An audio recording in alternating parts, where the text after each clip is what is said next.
Selamat datang teman-teman di resensi buku bagus, buku yang tepat untuk kita semua. Kali ini saya akan membahas Wawasan Pancasila, karya Yudi Latif.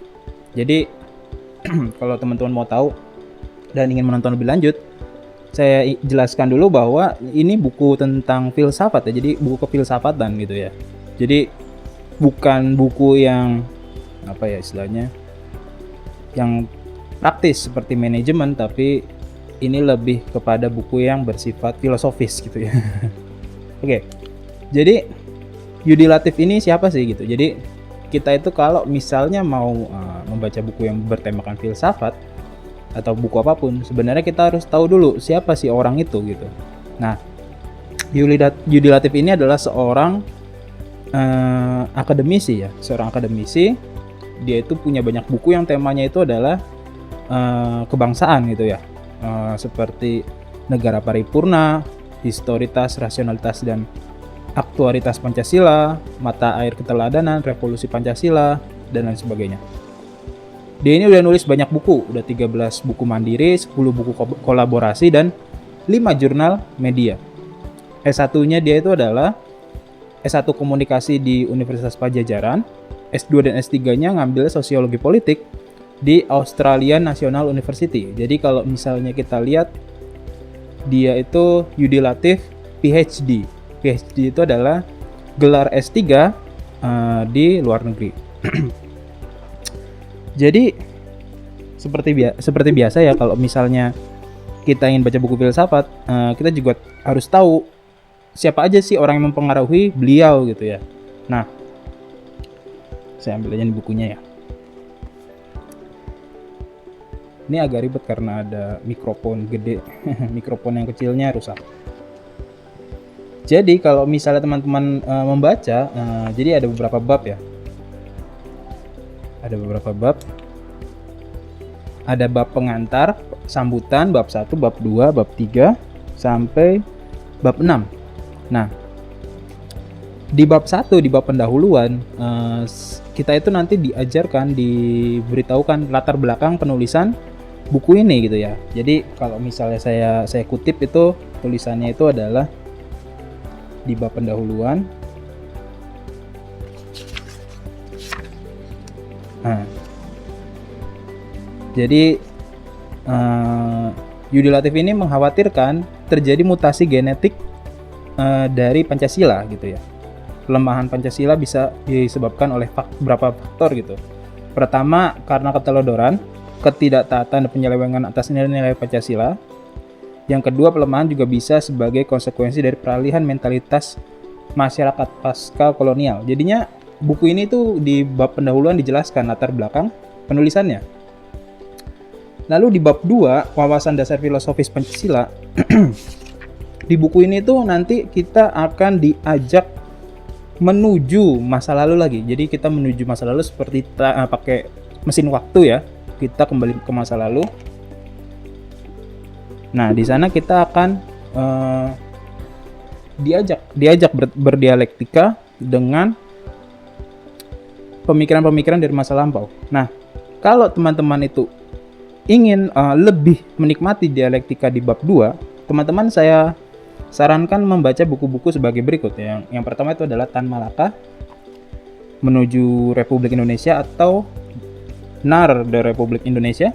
Nah, ini buku yang juga menjadi istilahnya buku ini menjadi rujukan pertama kata-kata Indonesia gitu ya. Jadi Tan Malaka itu katanya Bapak Republik karena Indonesia pertama kali digagas oleh beliau. Lalu teman-teman juga bisa membaca buku-buku pendukung lainnya seperti buku-buku Soekarno, Mencapai Indonesia Merdeka. Nah, ini juga buku yang wajib ya dibaca sebelum membaca karya Yudi Latif. Dan juga teman-teman harus membaca buku Nasionalisme, Islamisme, dan Marxisme karyanya Soekarno, karena nanti akan banyak pemikiran Soekarno yang dikutip oleh Yudi Latif gitu ya. Nah, 3 buku ini adalah 3 buku minimal yang teman-teman harus baca sebelum memahami karya Yudi Latif. Kenapa? Karena kita tidak akan bisa menikmati buku ini kalau kita tidak tahu buku-buku sebelumnya gitu ya. Karena guru-guru hari ini atau penulis-penulis hari ini itu adalah orang belajar dari penulis masa lalu, atau guru yang belajar dari guru masa lalunya. Misalnya Hos Cokroaminoto, dia mengajarkan Soekarno mengajarkan siapa lagi. Jadi dengan kata lain, murid dari murid ketemu murid gitu ya. Jadi kita tidak bisa memahami buku seorang murid kecuali kita membaca buku gurunya dulu gitu.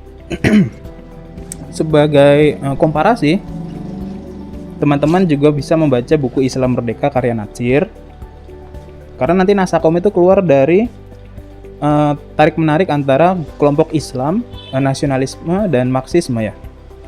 Islam sebagai dasar negara, Revolusi Indonesia karya Natsir, dan ini Hos Cokroaminoto, Islam dan Sosialisme.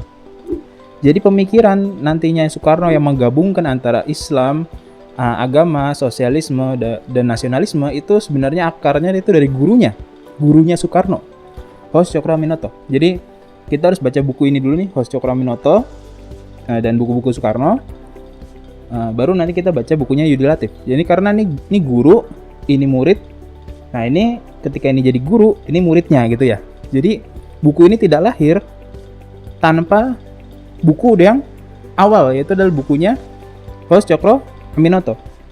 Karena Pancasila sendiri itu mungkin digagas dan dipikirkan oleh Hos Cokroaminoto.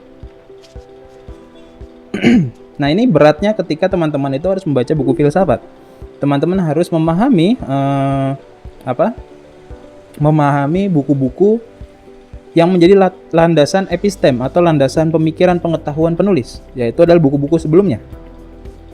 Buku ini sebenarnya buku yang sangat menarik karena dia itu yang tadi ya di bab 2 itu menceritakan kembali masa lalu Pancasila, bagaimana dia lahir, agar kita memahami bagaimana Pancasila itu ke depannya harusnya seperti apa gitu ya. Seperti kita tidak tahu kalau bangku ini kan bisa jadi tempat duduk, meja ini bisa jadi tempat duduk. Bisa jadi tempat duduk, tapi itu salah penggunaannya gitu kan. Nah, untuk bisa memahami penggunaan yang benar, kita harus tanya ke pembuat si meja ini. Kamu bikin benda ini untuk apa? Oh, itu untuk menaruh barang di atasnya. Ya udah, mendudukinya berarti salah. Yang benar adalah menaruh barang di atasnya. Gitu ya. Sama seperti Pancasila. Pancasila itu dibuatnya historisnya seperti apa? Di sini dijelaskan gitu. Lalu di bab 3 itu agama sipil. Nah, di situ Yudi Latif banyak dipengaruhi oleh Nurkolis Majid atau Cak Nur ya. Cak Nur ini adalah salah seorang pembaharu Islam yang lebih agak liberal ya, dalam tanda kutip agak liberal. Saya sih banyak ada yang setuju dengan pemikiran beliau, ada yang tidak setuju. Cuman pemikirannya menarik bagi kita untuk berdialektika. Kembali lagi kalau misalnya kita ngomongin pemikiran filsafat, kita itu menikmati setiap dialektika yang terjadi di dalam buku tersebut. Jadi ketika ada pemikiran Nurkolis Majid dimasukkan di bab 3, ini bisa kita dialektikakan. Apakah benar pemikiran ini? Nah, di sana.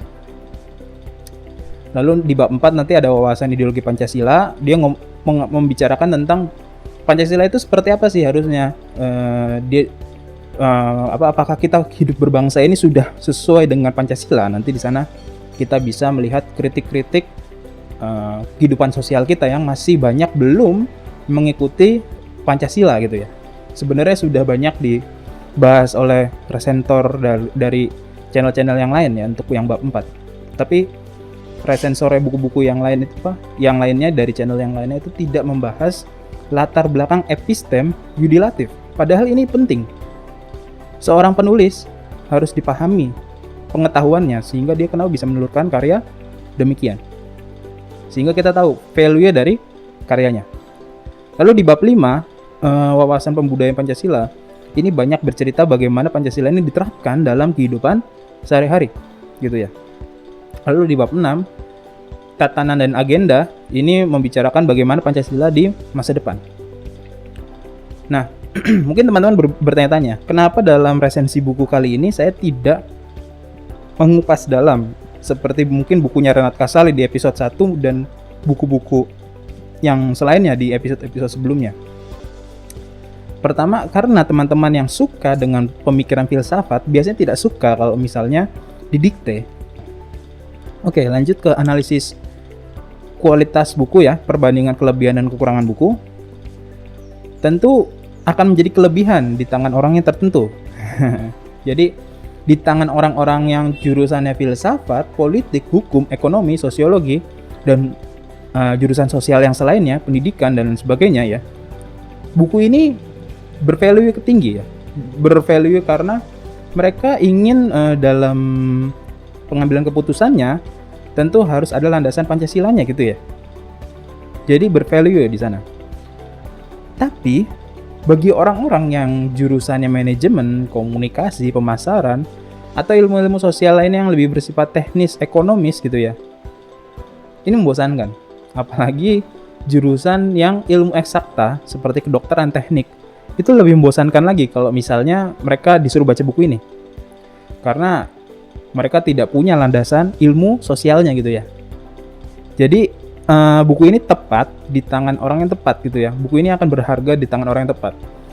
Karena buku ini memberikan dialektika, kelebihannya cocok untuk para pemikir dan pecinta filsafat untuk menguji kemampuan pikirnya.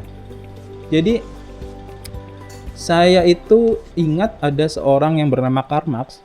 Dia adalah seorang pemikir yang melahirkan pemikiran komunisme. Memang pemikiran banyak yang keliru ya setelah diterapkan di era modern ini, kita baru menyadari banyak hal yang kurang tepat. Tapi di masa itu dia mengatakan, dan masih sampai sekarang masih saya akui kebenarannya, yaitu adalah seorang filsuf bukan hanya menjelaskan, menggambarkan realita, tapi dia harus mengubah realita yang tidak ideal menjadi ideal gitu ya.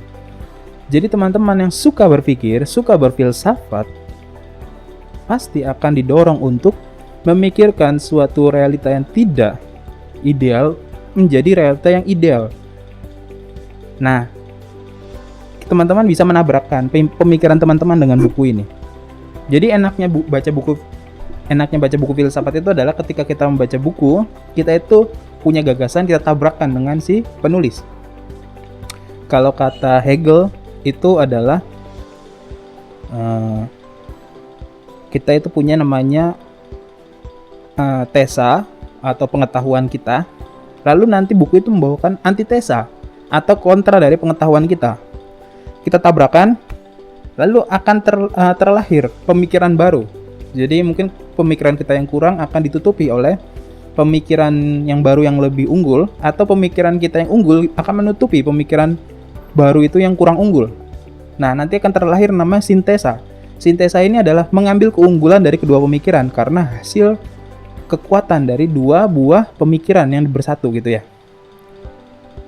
Dan ini menarik karena ini nanti masuknya dialektika ya, sebutannya dialektika. Oke teman-teman, seperti biasa sebelum saya menutup, saya akan memberikan quote yang bagus dari buku-buku yang saya resensikan. Jadi di dalam buku ini ada perkataan Mr. Supomo yang dikutip. Saya bacakan ya. Sebaik apapun konstitusi disusun, pada akhirnya tergantung pada semangat moral penyelenggara negara. Sokrates menegaskan, kebajikan tidaklah datang dari uang, tetapi dari kebajikanlah uang dan hal baik lainnya datang kepada manusia, baik individu maupun negara. Negara hukum sulit dijalankan tanpa basis etik yang kuat. Nah, sampai jumpa di resensi buku berikutnya. Resensi buku berikutnya kita akan membahas psikologi pria dan wanita. Jadi, sampai jumpa di minggu depan. See you next time. Bye-bye.